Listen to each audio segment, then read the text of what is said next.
before. Okay. Well, welcome everyone. For those of you who are joining us on Zoom and for those of you who are in the room, thanks for being here for the Preparing for Your Professional School interview. I'm Alexa Shavy. I'm one of the academic advisors in the Class Advising Center. I work with all of our pre-professional areas. So that includes pre-med, pre-dental, pharmacy, optometry, podiatry, chiropractic, and vet. And I know we'll have a variety of health professions who are joining us here today. And joining with me is Stephanie Dombrowski-Jensen from the Career Center.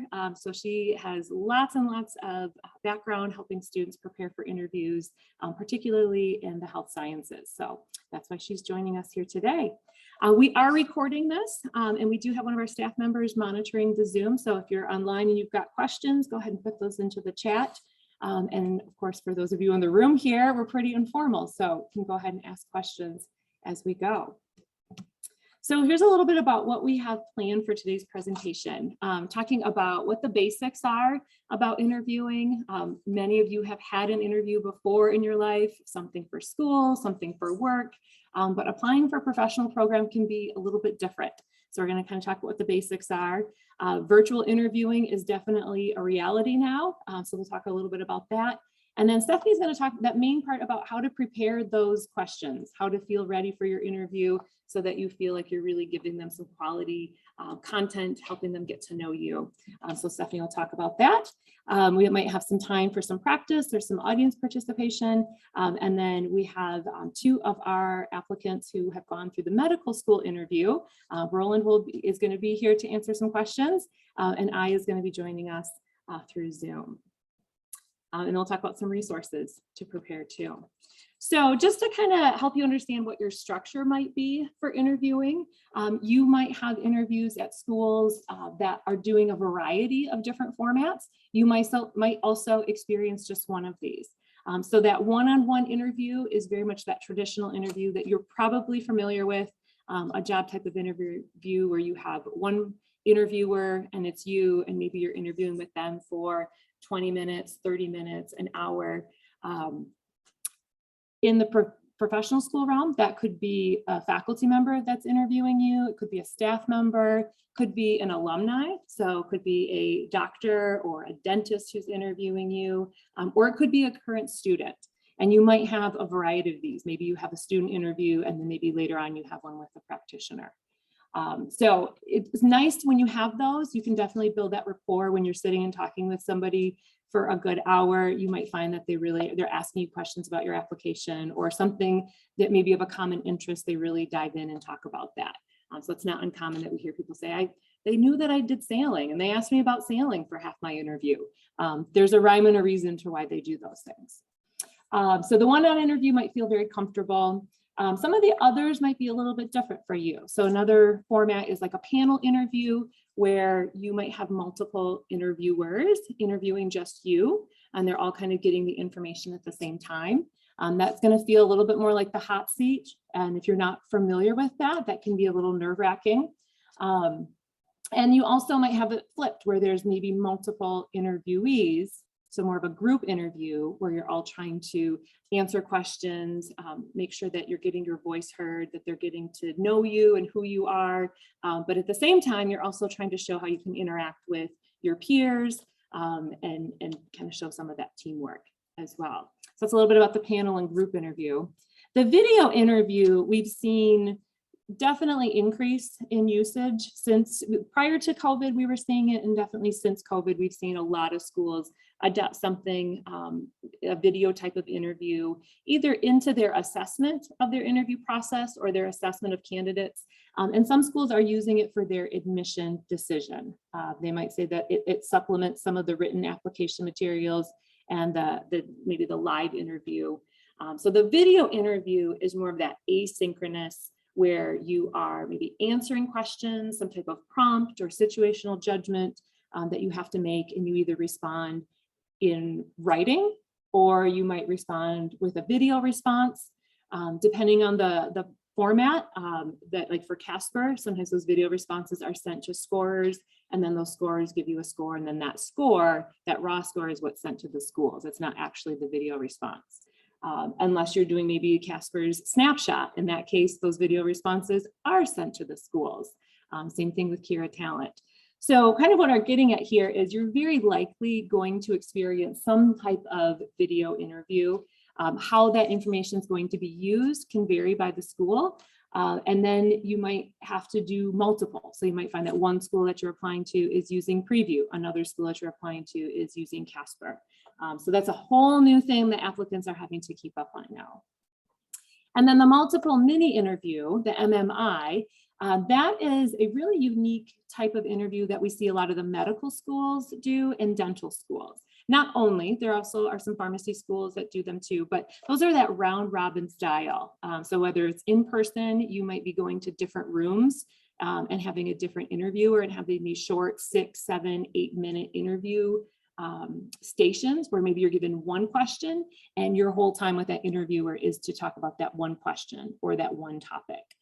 Sometimes these are, it could be like a role play. You know, you walk in and there's an actor and you have to respond that way.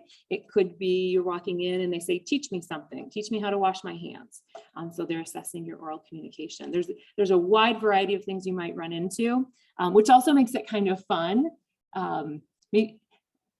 I like helping with these. Maybe I don't like to actually be in it interviewing for my professional school, but so kind of fun, high energy. One thing that's really nice with the MMI is if you feel like you get a question that you just really struggle with, the nice thing is you get to leave the room or leave the Zoom room and you get to go to the next station and kind of have that fresh start. So you can kind of breathe and say, all right, I don't think I did the best, but whatever, new room, new person, I'm going to start fresh moving in. So that's a little bit about the different formats. Of course, the goal is to make sure that you are highlighting who you are. Truly, the interview is to help breathe life into the written application that the schools have. They want to know who you are. They want to know what those personal attributes are that you would be bringing to their professional program.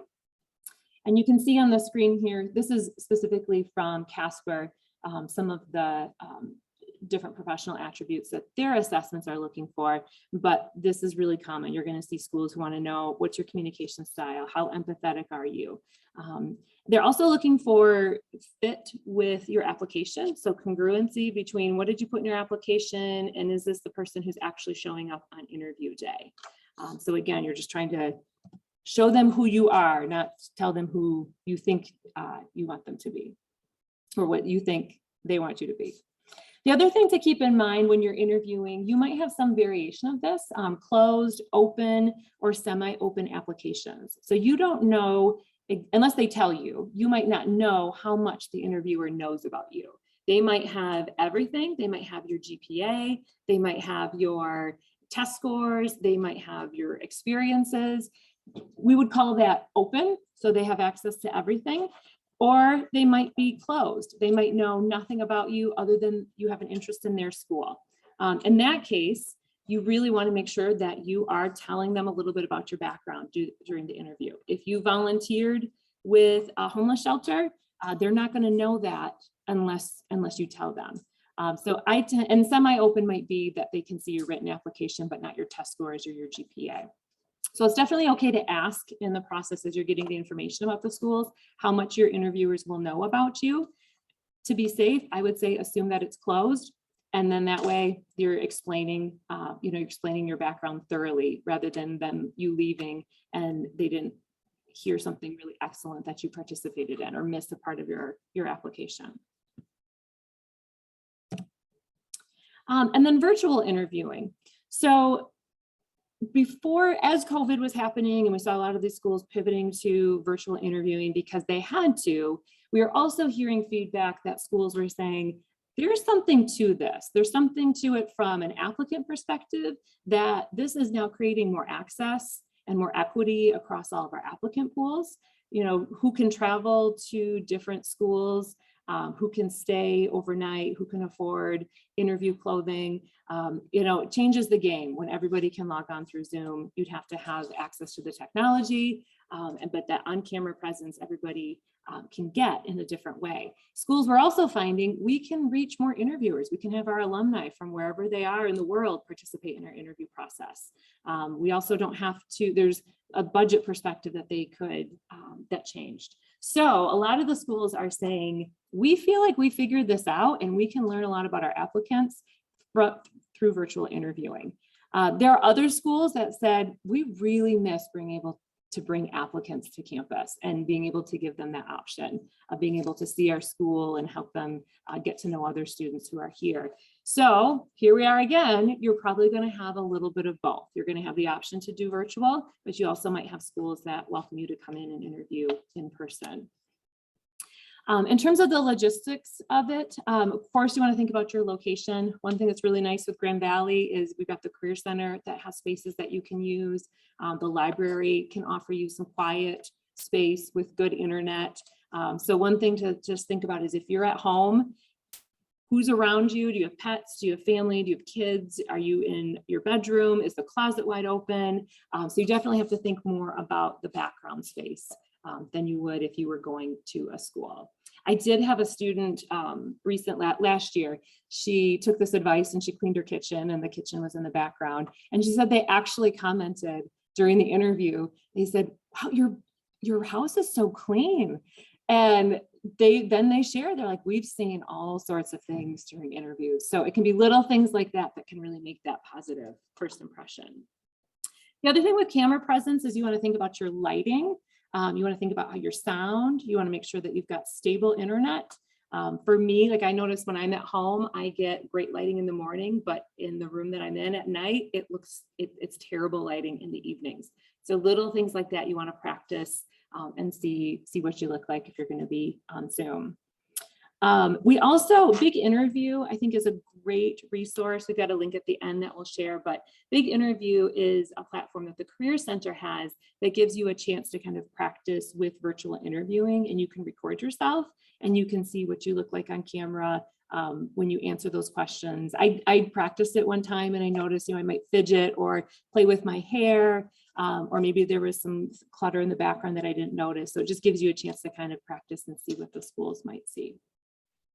That's a little bit about the virtual interviewing. I'm going to turn it over to Stephanie and talk more about the content of preparing.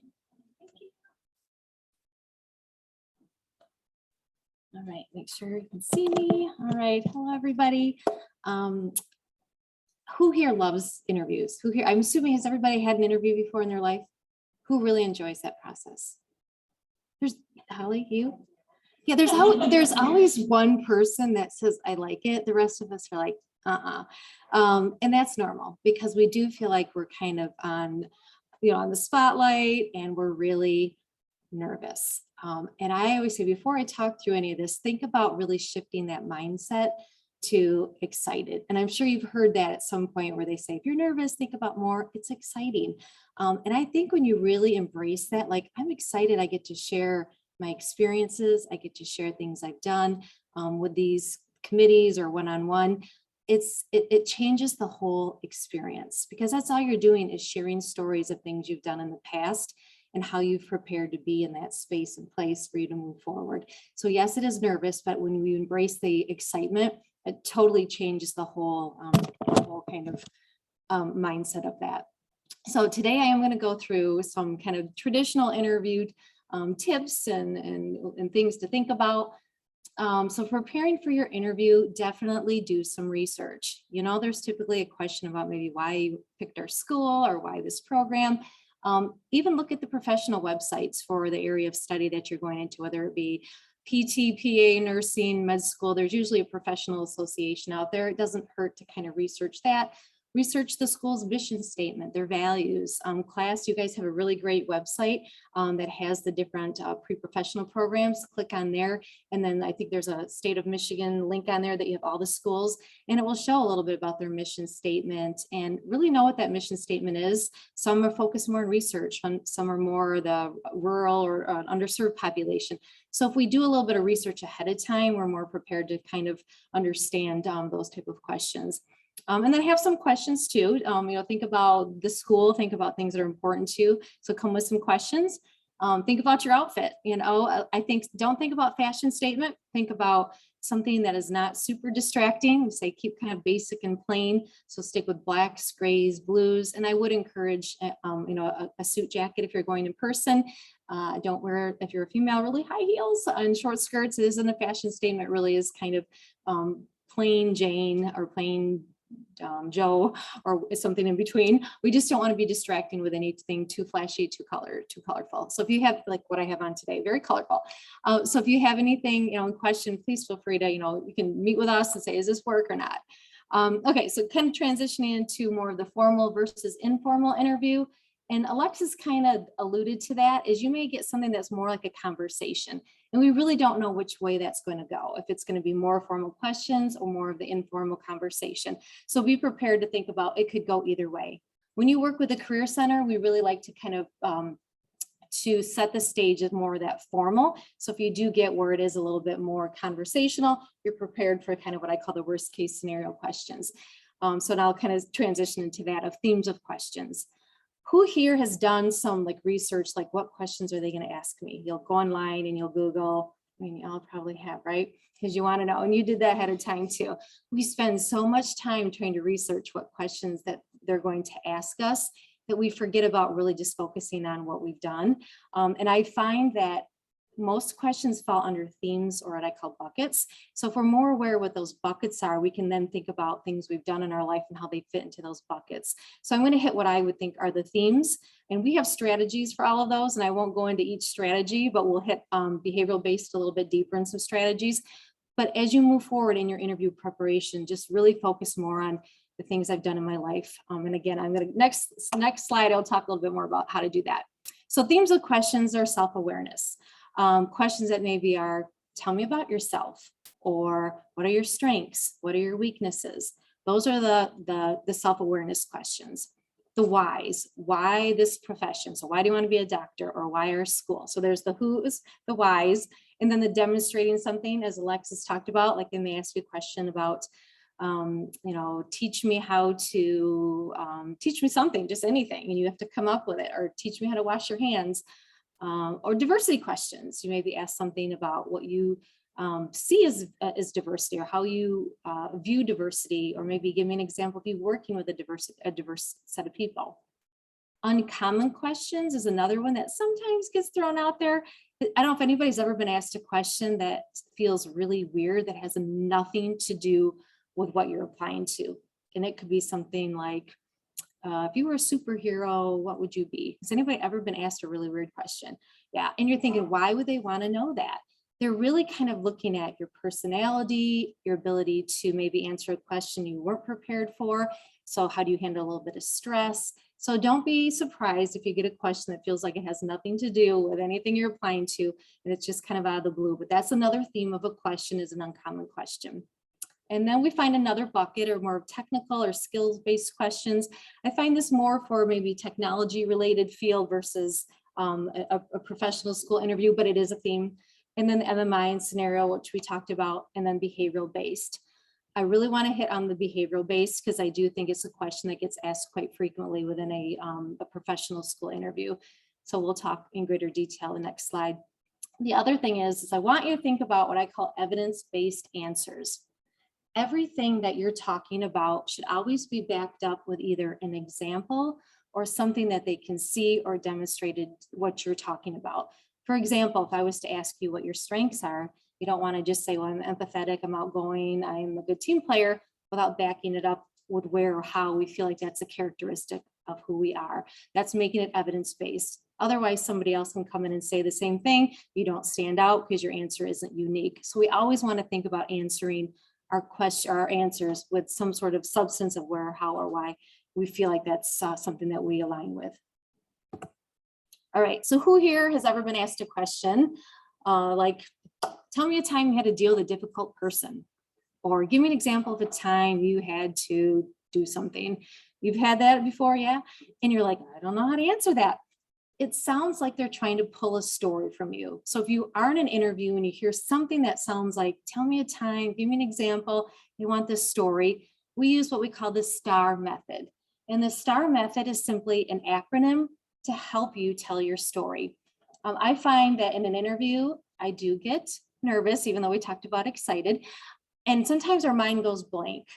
And this is where I want to warn you is don't be too scripted and too rehearsed in your answers because they don't feel genuine. And when you get nervous, you will forget what you had pre-scripted. So we really want to come up with some quick strategies for being able to answer a question. So a behavioral-based question, we use the STAR acronym. So you're in that interview, they ask you this question, it sounds like it's a story, and your mind goes, oh, I have no idea what to say. So we kind of break it down into these bullets. It's STAR with a double R. The situation and task, to me, I just call it setting the stage of your story. So you don't want to jump into a story and just not set that foundation. Setting the foundation is giving detail. Where was it? Where were you with? Who were you with? Well, anything that gives that background information. It's setting the stage of the story. The A is the action. What was your role in that story? We have to give lots of detail because if we just kind of skim through it, the listener really doesn't get an idea of the behaviors that you demonstrated in that story. So don't be afraid to sit in a question, take your time to talk through it. Your goal isn't to get in and out of a question as fast as you can.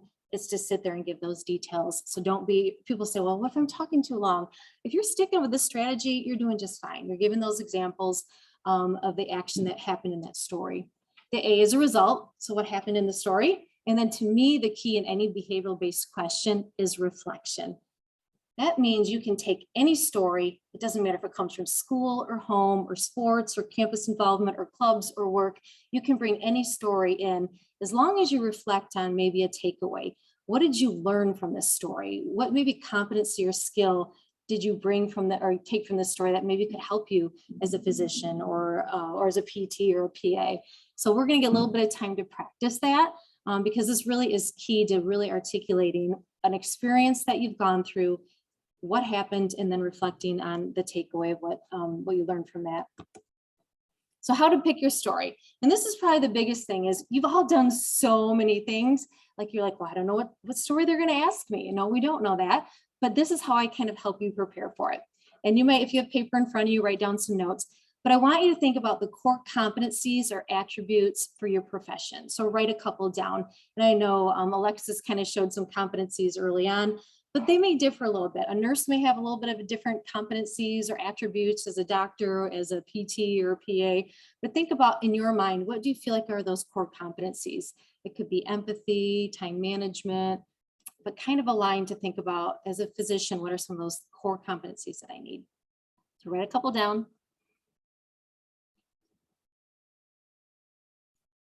And then reflect back on the experiences in your life. So for those of you who have a resume or you pulled together a profile, think about that document that you have of things that you put on paper to get your interview. I like to just say, think about your resume. What do you have on your resume? And a lot of times you're going to have more than just 4 things in your life. But if we have too many things that we're thinking about, your mind will be like, I don't even know what story to pull from. So I say hone in on 4 big things. So those could be a family experience. So maybe some of you have had a struggle in your life, family member had something that really impacted you. You can pull from that. You can pull from campus involvement. You can pull from work. Your stories can come from anywhere. So think about your life in terms of where you've gained an experience or had an experience that you could pull and talk about something that happened in there, a story.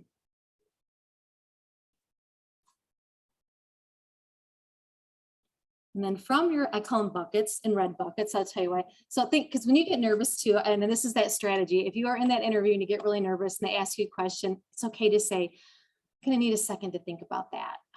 And then I will close my eyes or I'll look down and I visually in my head will think, I have 4 red buckets in my brain and each one of those are labeled. One was my life, one was my job as HR, one was my job at Grand Valley, and one was some of my kids maybe, I don't know. So I always have my 4 buckets because that'll help you really visualize when you're really nervous. So take a look down, take some time to think about it. And I like to make them red buckets and each bucket are labeled. And within those buckets, we have those core competencies or things that you feel like you learned. So who here has worked as like something in patient care? Where have you worked? I work in Spectrum. Spectrum. What about you? Spectrum. Doctor's office. Any other experiences? Okay, so that's one place for you guys. You're going to pull stories. And from that environment, what have you learned? What are some things you've learned in that environment? Teamwork? Fast pace, diversity of patients. What else? Time management, dealing with difficult people. You got a lot in that one environment. So maybe list a few of those things in that environment that you could pull a story from. And again, think about if that one really taught me maybe clinical skills, that environment taught me just time management. That one taught me how to deal with difficult people. Maybe think about a care, like someone in there that really taught you, or a situation that maybe exemplifies time management, because you're going to want to hone in on one story. A behavioral based question or answer isn't about a broad, oh, I've learned clinical skills at Spectrum. We really want to talk about a specific time where maybe you had a clinical skill that you learned. So we're going to practice this. It'll probably make more sense. But again, think about those core competencies. Think about 4 buckets that we can label from experiences and put some skills in there.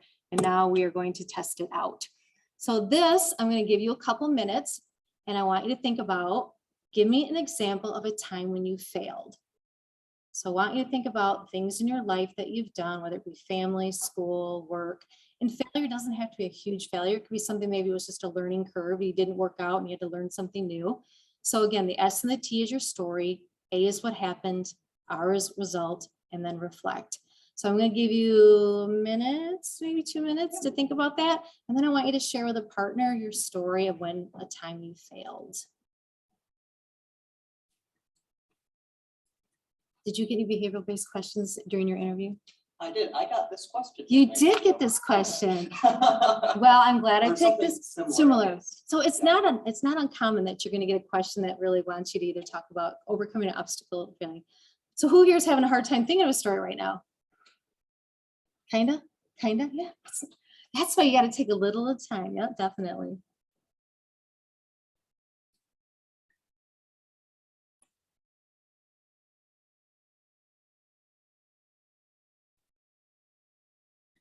And for those of you who are online with us, you can do this too. Write down, think about a time that you failed. What happened in that failure? And then what were steps that you did to overcome it? Maybe you had to pull in some resources, you had to ask for help. Maybe you had to try something a couple times.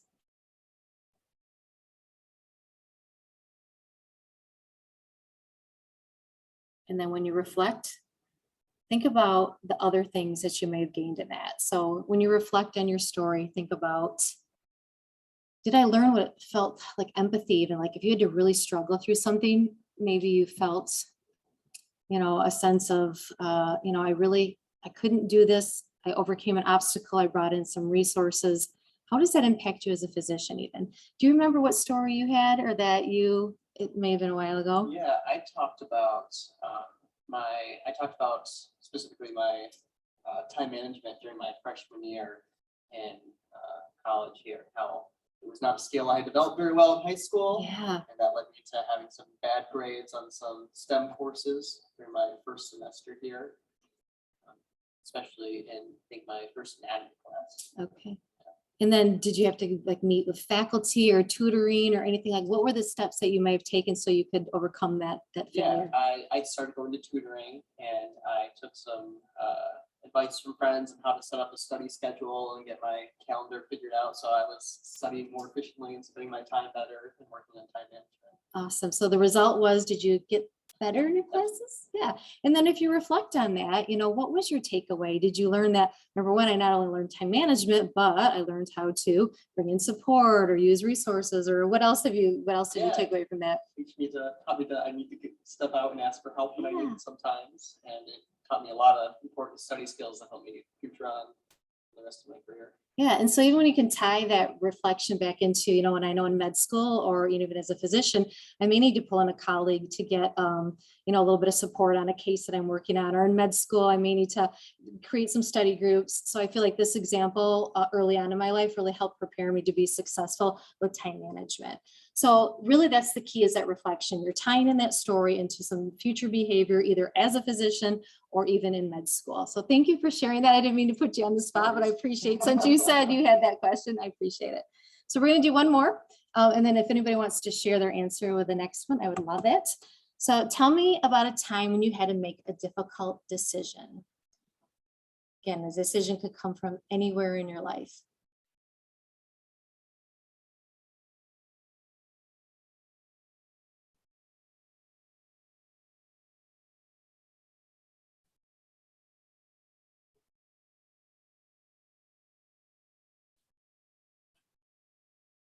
Did you have this one?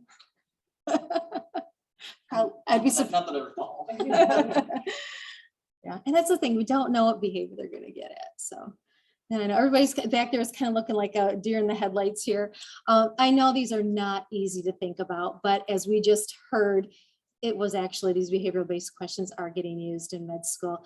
So I know it's not intuitive to how to go through it, but again, on our website with the resources at the end of this slide or at the end of this presentation, there are some resources. And that's what we're here for. The Career Center can help you with that. Big Interview can help you with that too. Megan Veltri and myself in the Career Center, we work with this type of coaching. So if you do feel like I need help with these behavioral-based questions, feel free to make an appointment with us. Online or on Handshake we use as well. So I'll talk a little bit more about that. But could anybody quickly come up with either one of these a story, or did you did both of the questions here, did you struggle through? You're like, I don't want to talk. Nobody failed at anything? I bet at Spectrum or any of the hospitals, you guys learned something that took you a while. Yes or no? Did someone learn? What did you learn? And you have to go through a whole story, but what was something that you struggled with? I really struggled with getting blood sugars when I first started working there, and I just couldn't, when I was using the Lancet, I couldn't draw blood, and one of my coworkers saw that I was struggling and stepped in and kind of gave me a trick. Yeah, what was that feeling like? I can't get it right. It was really frustrating. It's frustrating. Kind of Embarrassing, yeah. So don't be afraid to even talk about some of those emotional kind of vulnerability pieces too. Your interview is about being real and genuine and sharing those stories. It isn't about being, I have this perfect answer. And I mean, it's a perfect answer, but we have to share those experiences because that also draws your interviewer into kind of, I call this likability piece because you're being real and genuine. And so that's an important part of the interview too, not just having these perfectly scripted answers, but being real and genuine and bringing those vulnerable moments to the table as well. So thank you for sharing that. So that's kind of the behavioral based and a quick strategy with handouts that you guys have. And for those of you who are watching online, we do have that at the end slide as well, the handout on the behavioral based interview questions. All right, I think we're ready for a panel.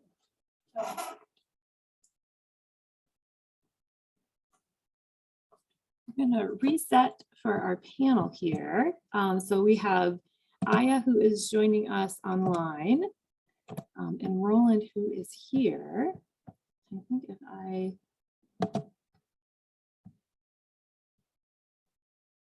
Holly, what's the best way?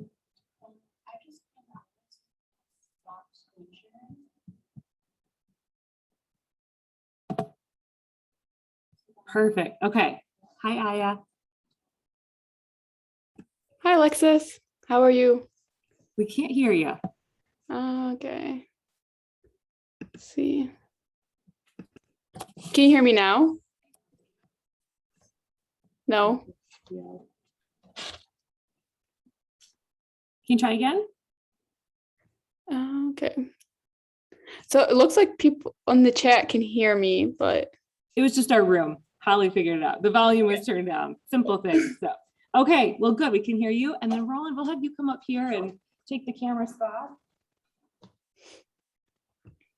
Okay. Well, Aya, can you still hear me? I can hear you. Yep. Okay, perfect. All right. So we're going to have our panelists introduce themselves, tell us a little bit about kind of what your background is. Both of you went to Grand Valley, kind of tell everyone what you're doing now and then where you're going in the fall. So Roland, why don't we start with you? Sure. I was a cellular molecular biology student here, and I graduated this past May. I applied to medical schools through the early application process and have just recently was accepted into MSU's College of Osteopathic Medicine. So I'll be starting that next year.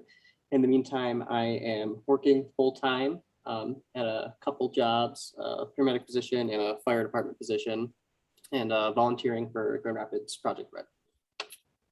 Thank you. Guess I'll go next. Hey everyone, I really want to be with you in person, but something popped up unexpectedly. So my name is Aya, and I also graduated just a few months ago in May.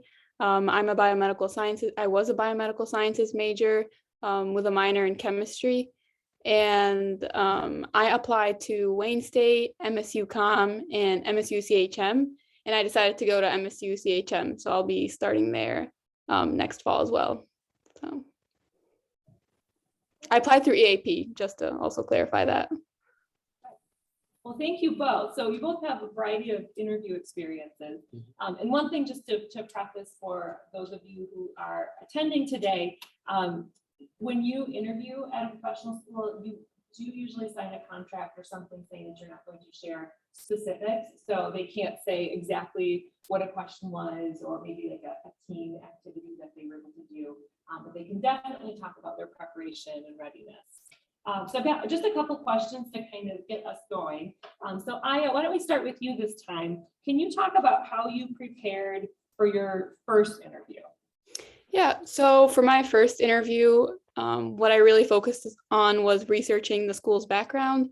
I'm just kind of doing my own homework on looking at what's the school's mission, what do they care about the most, and how do I see myself fitting into that particular school. So I just kind of had like this small notebook that I carried around everywhere with me, and I just like wrote a bunch of bullet points as I was on the bus, or just when I'd get random thoughts, like what I wanted to relay to the interview team. I also read this book that was a really easy read called, let me just see the exact name real quick, Multiple Mini Interview, Winning Strategies from Admissions Faculty. And it was a super easy read, and someone recommended it to me, and it helped a lot in preparing what the scenarios would look like for MMIs, and how I can structure my answer to kind of fit it in. I also went to like the mock MMI interview that the class advising hosted, which was super helpful. What about you? Good question. Yeah, I also did the mock MMI interview, and I also set up a mock interview, just one-on-one, because I knew that was what I was going to be doing at MSU through the Career Center. I think it was with Stephanie here. I did some research on the school. I looked for some questions I knew I wanted to ask them, and had 4 or 5 of those ready and written out for that interview process. I also just looked up a bunch of common interview questions and had family members and my girlfriend interview me, kind of informally, just asking those questions, just to get me time to think about other questions I might be getting asked and practice answering them. Good. So Roland, once you had that first interview, how do you feel like it went? I thought it went really well. It was pretty informal.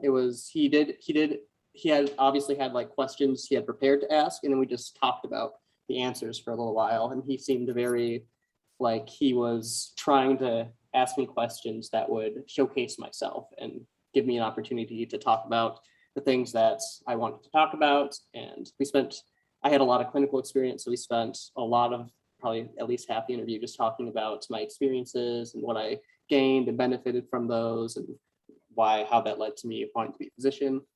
And I thought it went really well. I have a question for you.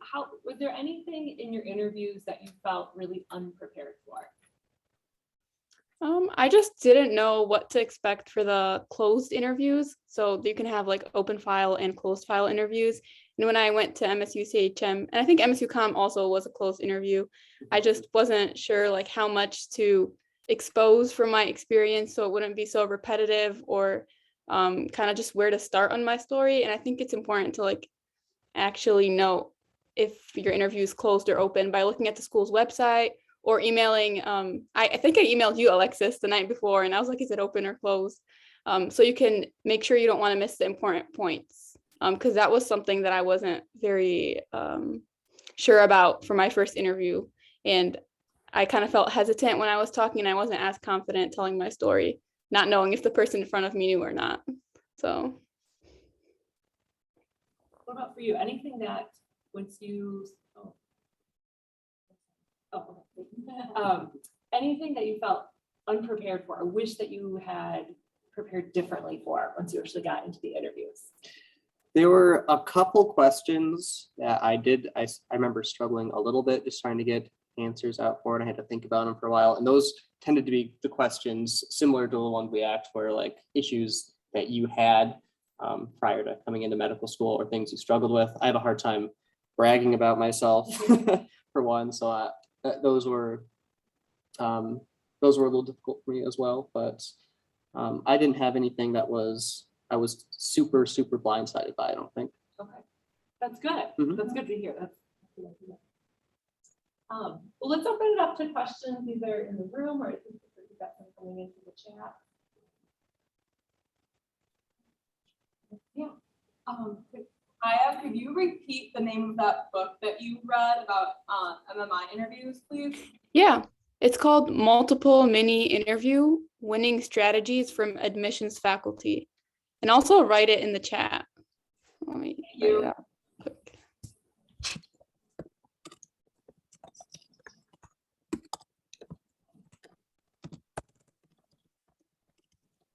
I would also add a resource. Another book that is pretty popular is Dr. Gray's the med school playbook for med school interview, something like that. But the Dr. Gray series I'm interviewing is also popular. But I just want to point something out from this book. Don't try to memorize like all the different scenarios or like the exact answers of how people answered it. Just kind of look at the structure and see how the students answered it and what the faculty are kind of looking for when you give an answer. Like it doesn't have to be perfect, so don't compare yourself to that book, but it's nice to kind of look through different scenarios and see how you can approach it by like looking at both sides or making sure you're not like offending a certain side and stuff like that. Thank you.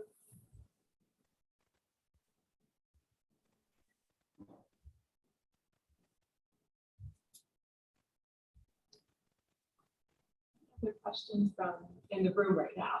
Right.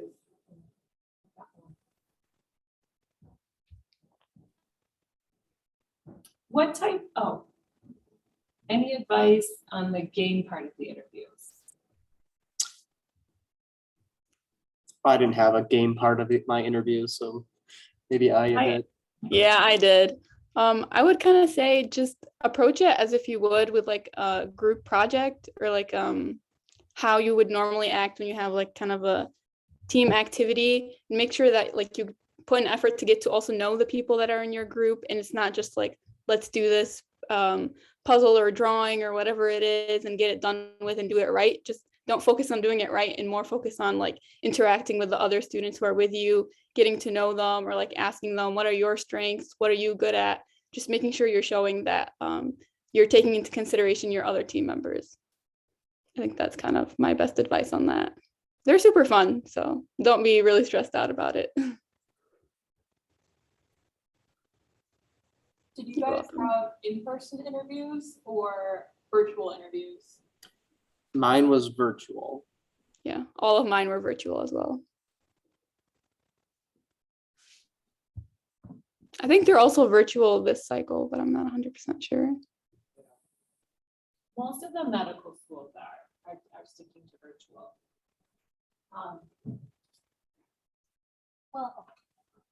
Did you have like your resume and a notebook by you during the interview?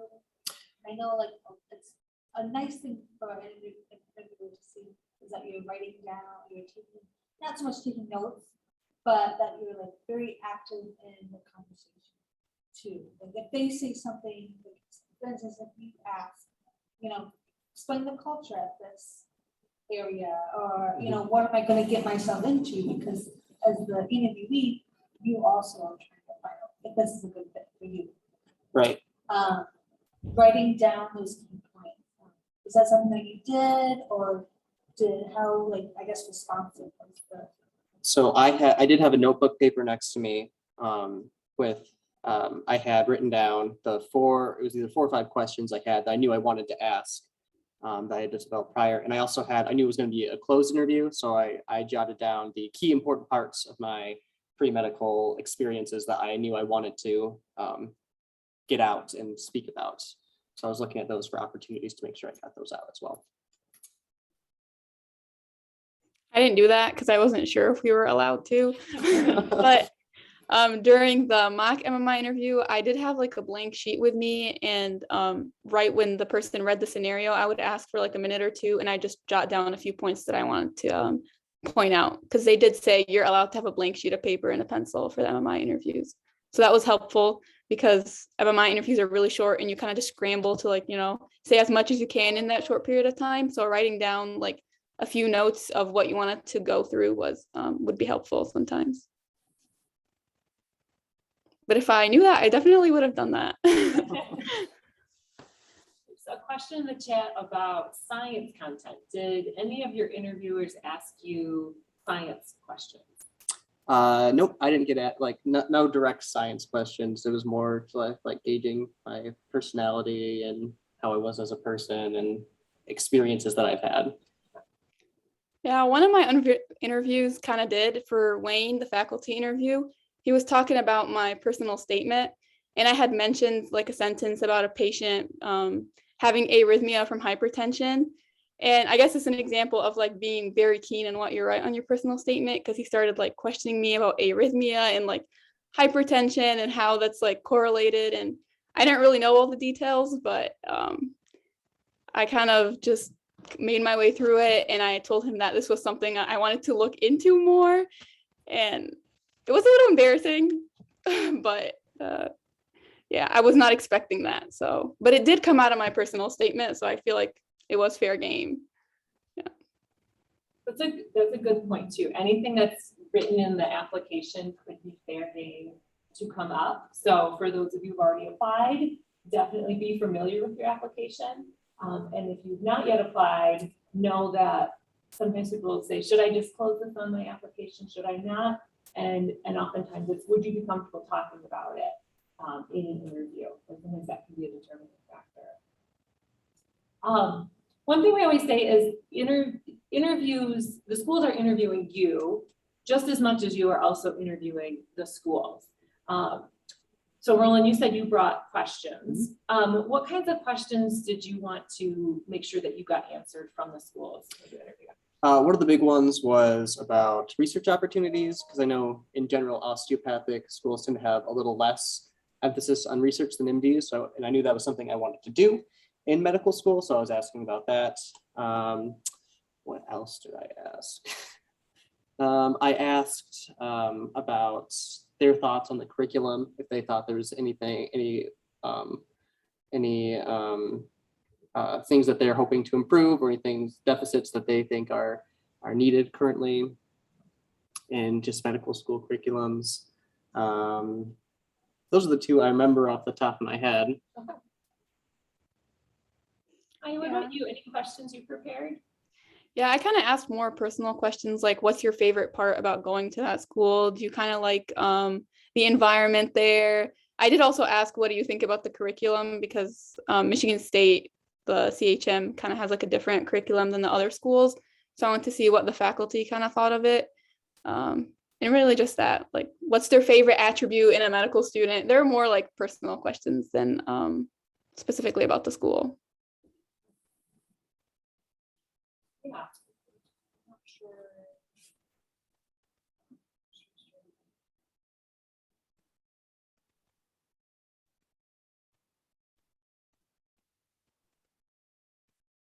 There's the question about, can you bring a printout, or if the person who wrote that question, if you can clarify, what do you mean by a printer or poster that you can bring into the interview? We'll get back to that. I did want to ask, when you were wrapping up with your interviews, like your follow-up, did you send a thank you? Kind of what was, when you were done with the interview day, what was your follow-up with the schools, if anything? Yeah, they told us we could send through like the portal. We could send they told us not to contact our interviewee directly, but if we wanted to thank them, send a note through the portal. And I sent like a very brief thank you for interviewing me. I enjoyed the process type of thing. Okay. Same. I did about the same thing. For the mock MMI, I just kind of sent it to the admissions team. And I was like, if you would kind of relay this to the people who interviewed me, because we had multiple interviews and it would have been very unreasonable to kind of send that many out. I have had people who've interviewed, similar thing, you know, when they're sending the interviews back. If you can, if you've got a piece of paper or a notebook with you as you're going, jot down the names of the people who interview you. That's one thing I hear students say afterwards, oh, I forgot who it was who interviewed me and I don't want to get their name wrong. So try as best as you can to kind of maybe jot those things down along the way. Also about that poster, I had a student that was interviewing with us for the mock MMIs. And we like generally debrief for like 5 minutes in this room to rest. And he had his research posters kind of posted behind him on the wall. And that kind of sparked the conversation between him and the admissions. And that's how he like kind of talked about his research. So that would kind of be a smart idea if it was, you know, virtual. You can kind of show what you want to talk about behind you. And I'm pretty sure they'd ask about it. I've had people do that too, like artwork that they've done maybe on, behind them. Not that it's, you don't want it to be distracting, but if it does become an element of them getting to know you a little bit more. Good question for you. I don't know if you saw it in the chat or not. I did not. If you have research presentations, should you bring your posters with you if they ask further questions, or what type of preparation? I had research presentations. I didn't bring up my poster. We talked about it for sure. I didn't like pull up my poster on my computer or anything. He just asked me generally what it was, my experience, what I gained from it, that kind of thing. I don't think personally it would have benefited me to have it out. But I didn't do any research, so I did not talk about research at all in my interviews. I kind of focused more on like the humanistic aspect because I felt like that's what my experiences were all about.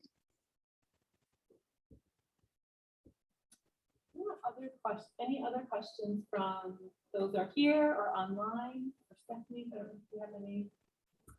I think in closing, when we think about the interview with some of these questions, is it really is your chance to articulate those experiences that you've had, not to necessarily show on paper. You put all your application materials, you know, those have been submitted. Now you're getting the interview to talk.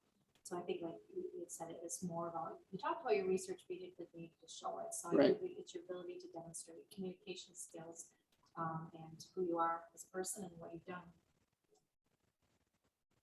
And there, maybe last question for both of you is final words of wisdom. So if you are talking to a family member or your best friend who is going to do this next year, what advice would you give them to prepare?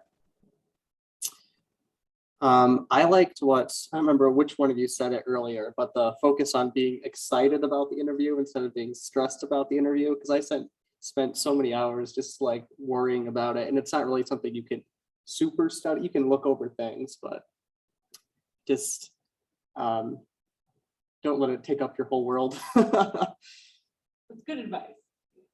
Yeah, I'd say something similar. You have to have like an optimistic mindset going in, that this is your chance to kind of show who you are, and you getting to the interview is a really big deal. So if you're there, then you're just as good as anyone else with you at the interviews. And another advice, which I think Roland actually mentioned earlier, was to continuously like talk about practice your interview so you're comfortable with your own story and what you want to tell. So even if it's to yourself, I wasn't vocal enough to kind of do it to my family members, so I would just kind of talk to myself. But yeah, when I'm driving, that's when I would prepare Yep. for interviews. I would when I was driving, and that was my space to like get the jitters out. mm-hmm. Okay. Well, thank you both to our panelists for being able to answer some questions. I'm going to just, if I can take over the podium a second, I'm going to share just a couple extra resources here. Let me pull up our presentation.